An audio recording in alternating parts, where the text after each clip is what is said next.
Hello fellas, welcome back to the Fallacious Truth. In one of my previous videos, specifically my video regarding divorce and finances and what you as a man need to do to help secure your finances, I'll leave a link in the description below. I went into an analogy with regards to men, divorce, and businesses and business contracts, what a marriage is to men nowadays, and what men are actually signing and getting themselves into when they enter into the contract of marriage. I wanted to dive much deeper into this, and that's what we're going to do here. So fellas, imagine marriage as a business contract, joining two companies together as we set the stage for this. At the beginning of this merger, this oh-so-beautiful union of two companies, you have Company A. You, my friend, you are Company A. Company A is representative of the man in this company merger. Imagine, if you will, that you are a teenager again. Or if you are a teenager now, please listen closely and take this to heart. Imagine if you are a teenager, you have a dream to build yourself up, to be self-sufficient, to be independent, hardworking, to make something of yourself that would make those around you proud, and that will eventually demand the respect that you've earned. So at the age of 16, you start working. You've just gotten a car. You're starting to really get into girls. You're starting to notice them. You think to yourself, I'm going to marry me the hottest chick that I can and have a family. I'm going to merge my eventual business and make it into a corporation. So I save up $500 to start my business, and thus starts my journey to massive success. After many failures, after a few successes, after blood, sweat, and tears shed, after 36-hour days and living out of a car for several months, you finally hit the correct stride that you can to start turning over a profit. Now, fast forward 5 years. Your success has abounded 100-fold. You now have a multi-million-dollar company. You currently drive a Mercedes, and you own a large building that you are seeing the fruits of your labor increase to a value beyond anything that you could have possibly imagined. All this is going according to plan, but you remember that Disney fairy tale that you grew up with watching all the time. You remember the woman falling for the man and you falling for her back. And in blissful ignorance, in an image of unconditional love that could conquer all, you set out to find another business to merge with, as you now want to form this corporation.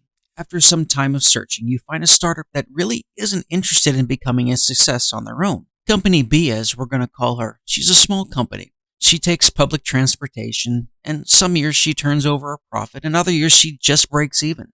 And this year, Company B is searching for another company to merge with, just to increase her profits. She's out to become something better than she currently is because she's been told from an early age that someone will come along, prop her up, and accept her for who she is, all of her failures and mistakes. And because of this, this company can spend again, and spend some more into bankruptcy several times.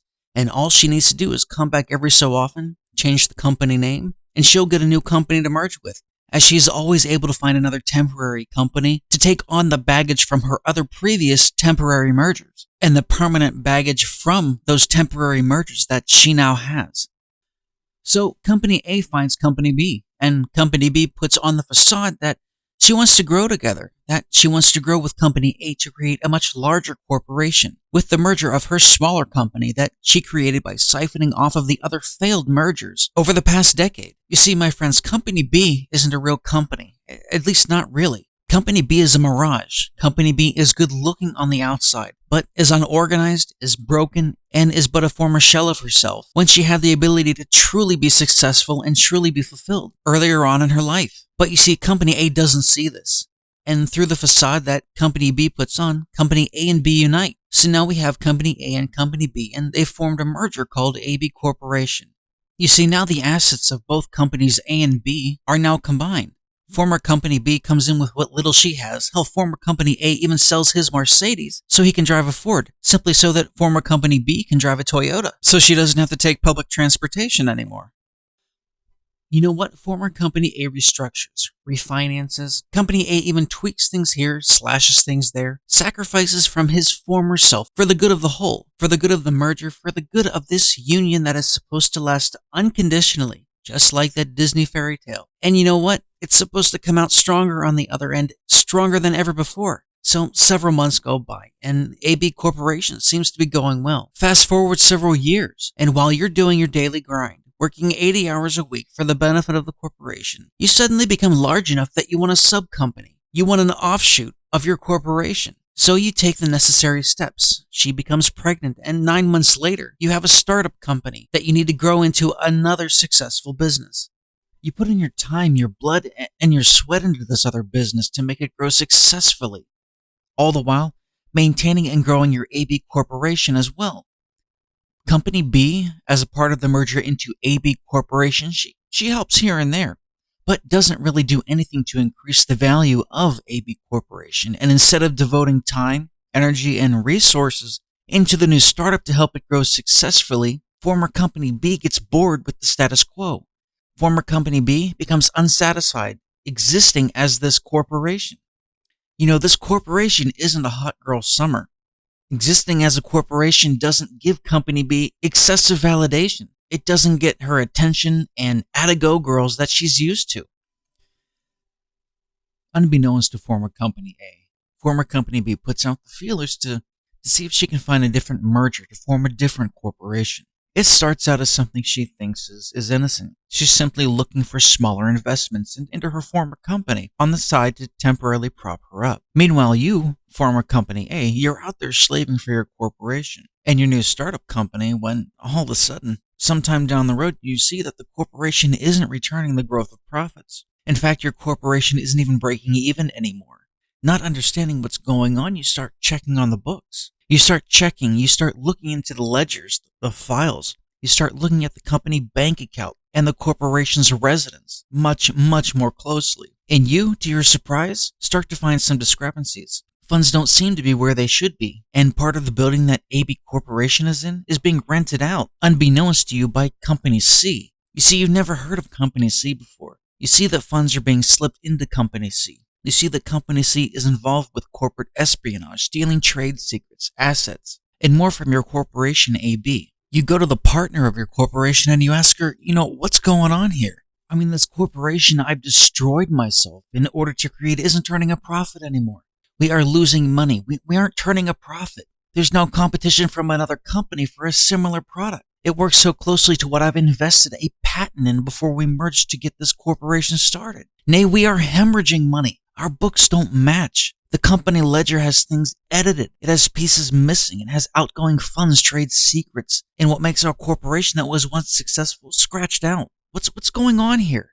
Your former partner, instead of coming clean about what's going on, she tries to tell you that you've made the mistakes here and that you've overlooked things. The parts that were scratched out of the ledger were, simply moved down further. They were named something else entirely and you simply missed them. She says that you aren't hemorrhaging money, that the money is simply being used elsewhere. It's being used to prop up the corporation that's now failing.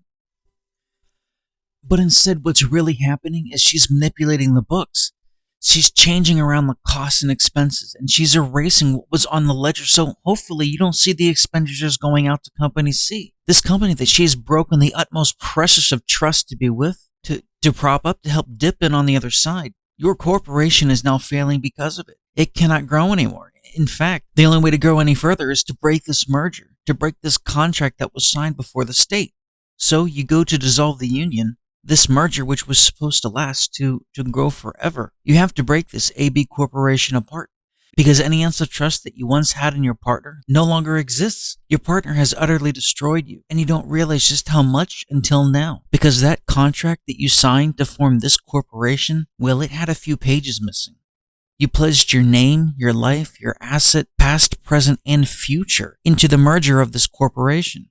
You never saw the missing pages that told you that everything you changed, enhanced, got rid of, or made better, everything obtained at all during this merger are now assets of the corporation. You take a step back in shock and in realization of how royally fucked you are. There was no reading the fine print at the beginning. The fine print didn't exist as there were pages missing. You had no idea of the ramifications. You had no idea that you were really pledging everything, yourself, into this signed contract. You were caught up in the temporary fairy tale bliss that you were sold on since you were 5. But it's too late now. You've already signed it before the state and are now subject to those terms and conditions. You are now subject to the literal and figurative lobotomizing of everything that you hold dear, to everything that you worked hard for, to everything that you bled for, and there is no way out of it. There's no way to go around it or above it. The only way is through it. And sadly, those of us who choose to go under it.